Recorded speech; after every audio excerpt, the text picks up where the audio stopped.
So hello guys, welcome to Grade Upgrade. So last time हम लोगों ने Gauss law किया था और इलेक्ट्रिक फ्लक्स के बारे में पढ़े थे। तो अगर वो वीडियो आप लोगों ने नहीं देखा हो अभी तक तो जल्द से जल्द देख लीजिए, इसका लिंक आपको डिस्क्रिप्शन में मिल जाएगा। तो जो आज का हमारा टॉपिक है वो है हम लोग का electric dipole. So electric dipole होता क्या है वो समझेंगे। देखो, अगर मैंने क्या कर लिया ना, समझो मैंने दो चार्ज ले लिया, एक को मैं क्या बोल रहा हूँ माइनस क्यू, एक को मैं बोल रहा हूँ प्लस क्यू। और याद रखना एक क्या है अपोजिट, दोनों क्या है अपोजिट चार्जेस है। और इतना याद रखना अगर दोनों का चार्ज क्या होना चाहिए, इक्वल होना चाहिए। दोनों चार्ज कैसे होने चाहिए, इक्वल एंड अपोजिट। अब देखो ये दो चार्ज क्या है, कुछ दूरी पे है कि नहीं, कुछ दूरी पे रखा गया है कि नहीं, और वो कैसा है फिक्स है। इसको हम लोग ने बोल दिया 2L बोल दिया, समझो अभी के लिए 2L बोल दिया। अब 2L क्या है, L क्या है, L is the distance from centre of them, L is the distance from centre of them. तो ये पार्ट क्या हो जाएगा, L हो जाएगा, ये पार्ट क्या हो जाएगा, L। तो ओवरऑल डिस्टेंस दोनों का क्या हो जाएगा, दोनों के बीच का डिस्टेंस 2L हो जाएगा। तो याद रखेंगे हम लोग इलेक्ट्रिक डाइपोल किस चीज को बोलते हैं, अगर मेरे उस सिस्टम को बोलते हैं जिस सिस्टम में मेरे पास क्या है, दो अपोजिट चार्जेस है और जो कि कैसे है, equal in magnitude but opposite in charges. Clear है, सेपरेटेड बाय सम डिस्टेंस। तो आ जाओ डेफिनेशन देखते हैं। डेफिनेशन क्या बोलता है, a pair of equal and opposite charges, जैसे कि हम लोग ने बोला इक्वल है और अपोजिट चार्जेस है, separated by a finite distance.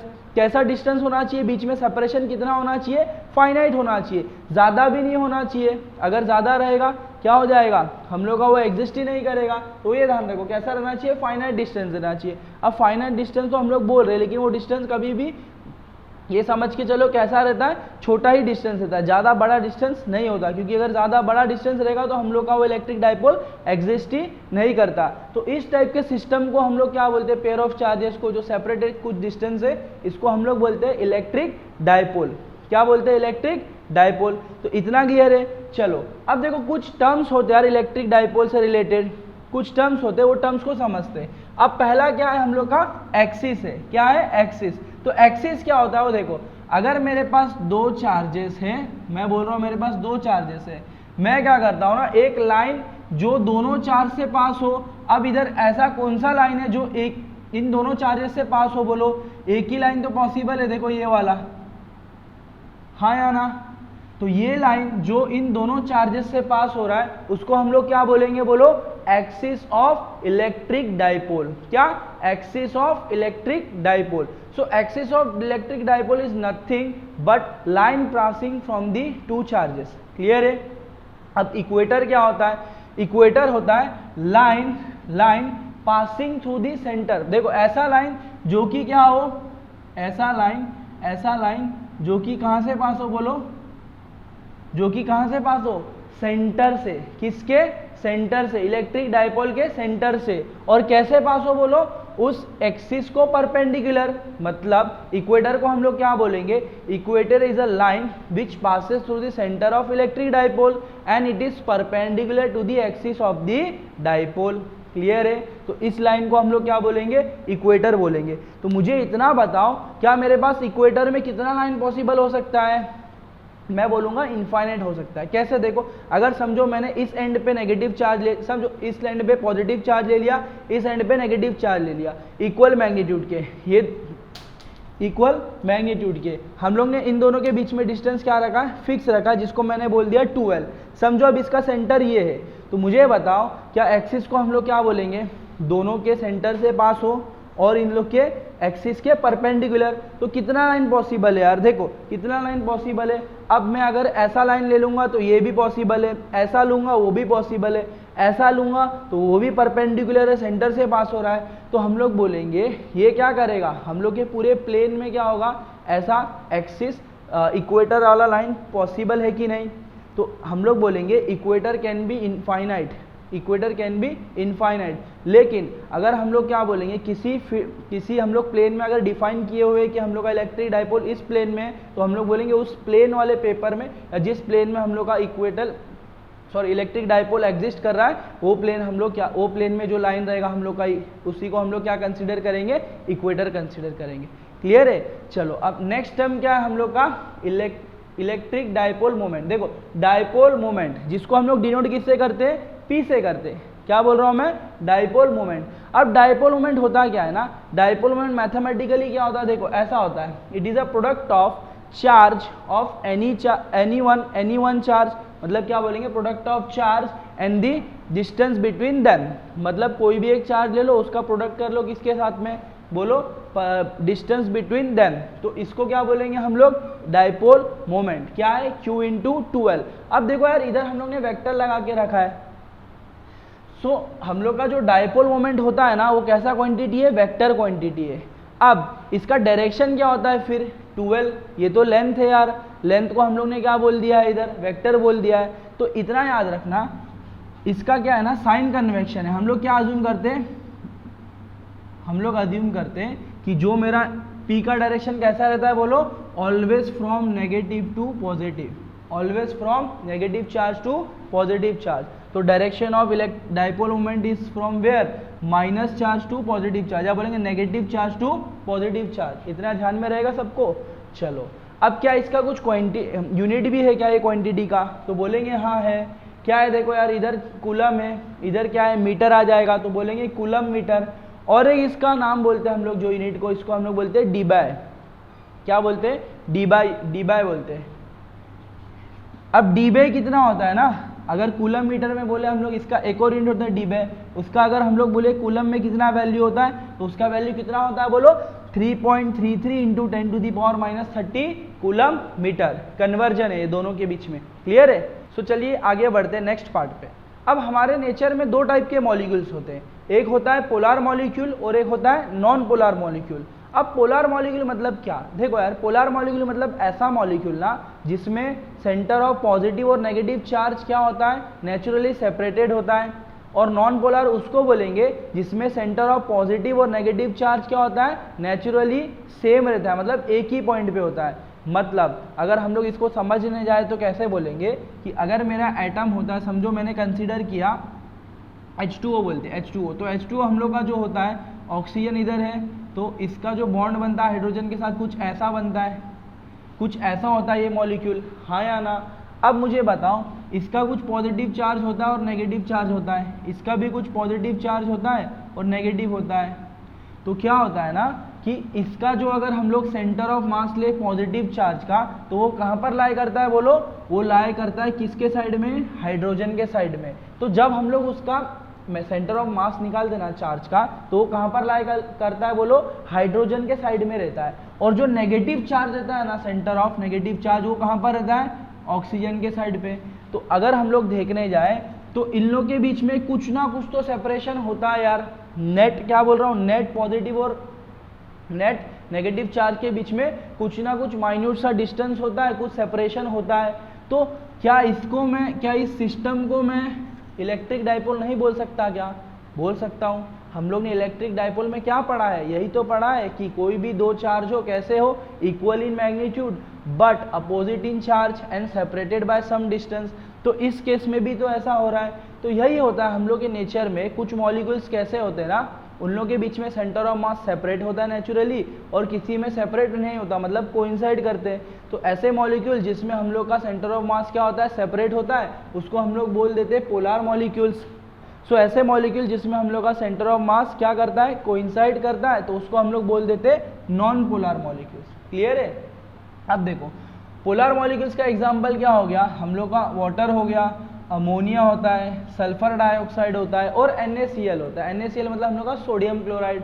और नॉन पोलार में क्या होता है, हम लोग का एग्जाम्पल हो गया हाइड्रोजन गैस हो गया, क्लोरीन गैस हो गया, CO2 हो गया, CH4 हो गया। इतने सारे जो भी मॉलिक्यूल्स होते हैं ये कैसे होते हैं, पोलार और non polar. So I hope polar और नॉन पोलार का कंसेप्ट क्लियर हुआ होगा। चलो तो नेक्स्ट पार्ट पे बढ़ते हैं। अब हम लोग क्या कर रहे हैं ना, मान लो मैंने इलेक्ट्रिक डाइपोल को कहाँ पर रख दिया, एक यूनिफॉर्म इलेक्ट्रिक फील्ड पे रख दिया। तो यूनिफॉर्म इलेक्ट्रिक फील्ड पे रखने की वजह से अब हम लोग को पता है चार्ज पे क्या होता है, फोर्स लगता है। तो अब इसमें दो चार्जेस है, इक्वल और अपोजिट चार्जेस के, तो इसमें फोर्स लगेगा या नहीं, दो फोर्स लगेगा। दोनों का मैग्नीट्यूड क्या रहेगा, सेम रहेगा, बट अपोजिट डायरेक्शन में एक्ट करेंगे। तो अब हम लोग क्या करने जा रहे हैं ना, अब हम लोग क्या कर रहे हैं, कपल फाइंड करेंगे। टॉर्क फाइंड करेंगे कि इस इलेक्ट्रिक डाइपोल पे कितना टॉर्क लगेगा जब हम लोग इसको किधर रखेंगे बोलो, यूनिफॉर्म इलेक्ट्रिक फील्ड पे। चलो तो कंसीडर करो मैंने एक डाइपोल ले लिया, इसको इस पार्ट पे मैंने बोल दिया प्लस क्यू चार्ज है, इस पे माइनस क्यू चार्ज है। तो अब इस डायरेक्शन में मेरा क्या इलेक्ट्रिक फील्ड है, तो मुझे बताओ इलेक्ट्रिक फील्ड और डाइपोल के बीच में कितना एंगल है, ये थीटा है। तो इधर अगर थीटा है तो ये भी थीटा ही रहेगा। क्लियर है?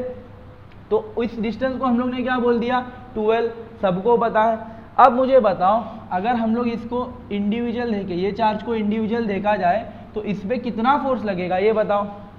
अब हम लोग ने पढ़ा था यार इलेक्ट्रिक फील्ड क्या था हम लोग का, फोर्स अपॉन कौन सा चार्ज, टेस्ट चार्ज, जिस पे हम लोग फोर्स अप्लाई कर रहे हैं। तो हम लोग को पता था कि मेरे को फोर्स क्या मिल जाता था, Q इंटू ई मिलता था या नहीं। तो अगर मेरा पॉजिटिव चार्ज है तो फोर्स का डायरेक्शन और इलेक्ट्रिक फील्ड का डायरेक्शन कैसा रहेगा, सेम रहेगा। तो इलेक्ट्रिक फील्ड इधर है तो बोलो फोर्स कहाँ पर लगेगा, इस पे कितना लगेगा, Q इंटू ई, कैसा वैल्यू, प्लस Q इंटू ई। क्लियर है? और इस पार्ट पे कितना फोर्स लगेगा बोलो, चार्ज कैसा है, नेगेटिव चार्ज, और हम लोग को पता है अगर नेगेटिव चार्ज रहेगा तो इलेक्ट्रिक फील्ड का जिस डायरेक्शन में रहता है उसके अपोजिट डायरेक्शन में क्या होता है, फोर्स एक्ट करता है। तो बोलेंगे इस डायरेक्शन में मेरा फोर्स कितना रहेगा, Q इंटू ई रहेगा। कितना रहेगा, Q इंटू ई रहेगा। इतना सब लोग को क्लियर है? चलो तो मैं बोलूँगा देखो, अब मेरा टॉर्क का फॉर्मूला क्या होता है, टॉर्क का फॉर्मूला क्या होता है हम लोग का, टॉर्क हो जाता है टाउ, जिसको हम लोग डिनोट किससे करते हैं, टाउ के साइन से डिनोट करते हैं। अब बताओ टाउ क्या होता है हम लोग का, होता है magnitude of one force, any one force ना, एनी वन फोर्स, कोई भी एक फोर्स ले लो, इनटू क्या बोलते हैं, परपेंडिकुलर डिस्टेंस बिटवीन देम। मतलब क्या होता है, परपेंडिकुलर डिस्टेंस बिटवीन देम। बोलेंगे टॉर्क क्या होता है ना, it is a product of magnitude of one force into perpendicular distance between them. चलो अब magnitude of any one force, यार इधर माइनस क्यू है, ये डिनोट कर रहा है कि इस डायरेक्शन में, उधर प्लस क्यू है, डिनोट कर रहा है इस डायरेक्शन पे। अगर मैग्नीट्यूड लेंगे तो क्या हो जाएगा बोलो, Q इंटू ई ले लेंगे। क्लियर है? अब इसको मल्टीप्लाई कर दो किसके साथ में, परपेंडिकुलर डिस्टेंस बिटवीन देम। अब मुझे बताओ इन दोनों के बीच में परपेंडिकुलर डिस्टेंस कौन सा है, ये परपेंडिकुलर डिस्टेंस है क्या, नहीं।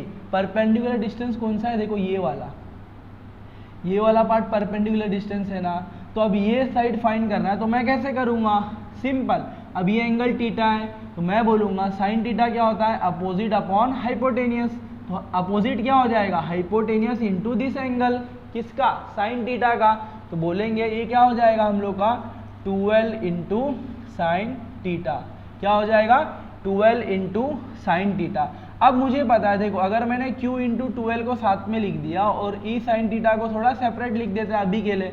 अब मुझे बताओ Q इंटू 12 क्या होता है, हम लोग ने इलेक्ट्रिक डाइपोल में क्या टर्म डिनोट किया था, एक इलेक्ट्रिक क्या बोला था, इलेक्ट्रिक डाइपोल मोमेंट बोला था ना। तो ये भी वही चीज है ना यार, इलेक्ट्रिक डाइपोल मोमेंट क्या होता है, charge into distance between them. तो इसको हम लोग बोलेंगे क्या हो गया, ये P हो गया और ये क्या हो गया, E हो गया, साइन थीटा। अब अगर मैं टॉर्क को वेक्टर फॉर्म में लिखने जाऊँ तो मैं इसको कैसे लिख सकता हूँ बोलो, P बार क्रॉस E बार, क्योंकि साइन थीटा क्या डिनोट करता है, वही डिनोट करता है ना। तो P और E के बीच में एंगल कितना है, इतना है, थीटा एंगल है। तो इतना क्लियर है। सो दिस इज आवर टॉर्क और couple acting on electric dipole when placed in an uniform electric field. अब देखो इसमें दो केस बनता है, अब दो केस क्या बनता है वो देखते हैं। देखो अगर मेरा थीटा का वैल्यू, पहला केस मैं बोलता हूँ, थीटा का वैल्यू अगर समझो मेरा 90 डिग्री हो, 90 डिग्री हो मतलब कैसा, मेरा ये जो मेरा डाइपोल है अब वो कैसा हो, इस डायरेक्शन में हो, ऐसा अलाइन हो, तो थीटा कितना हो जाएगा, 90 हो जाएगा। तो मुझे बताओ साइन 90 का वैल्यू कितना होता है, 1 होता है। तो बोलेंगे टॉर्क कितना हो जाएगा बोलो, जब ये वैल्यू 1 हो जाएगा तो वैल्यू कितना मिलेगा, P इंटू ई। तो ये वैल्यू क्या है, this is the value of torque, कैसा, मैक्सिमम है।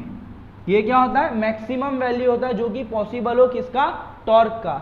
अब सेकंड केस देखते हैं, अगर समझो मेरा थीटा का वैल्यू क्या हो 0 डिग्री, मतलब मेरा जो डायपोल है वो पहले से ही इलेक्ट्रिक फील्ड के डायरेक्शन में अलाइन हुआ है, तो मैं बोलूँगा एंगल कितना बना रहा है 0, तो साइन 0 कितना होता है बोलो 0 होता है, तो मेरा टॉर्क का वैल्यू कितना हो जाएगा 0।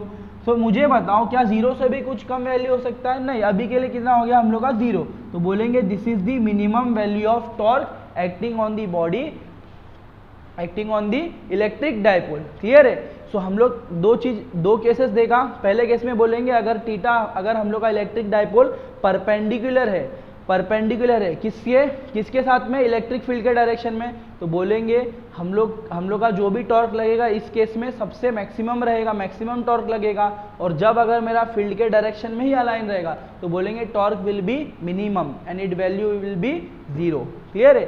सो दिस was our torque acting on electric dipole when placed in an uniform electric field। I hope इतना आप लोगों को क्लियर हुआ होगा। तो आज के लिए बस इतना ही। सो नेक्स्ट वीडियो में जो हम लोग स्टार्ट करने जाएंगे, इसके आगे का पार्ट जो है हम लोग अब क्या करेंगे ना, अब हम लोग इलेक्ट्रिक डायपोल की वजह से इलेक्ट्रिक फील्ड फाइंड करेंगे ऑन एक्सिस और इक्वेटर, तो वो आप लोगों को नेक्स्ट वीडियो में दिखेगा। क्लियर है? सो अगर आप लोगों को ये वीडियो अच्छा लगा हो तो लाइक करें, शेयर करें, सब्सक्राइब करें। Thank you for watching.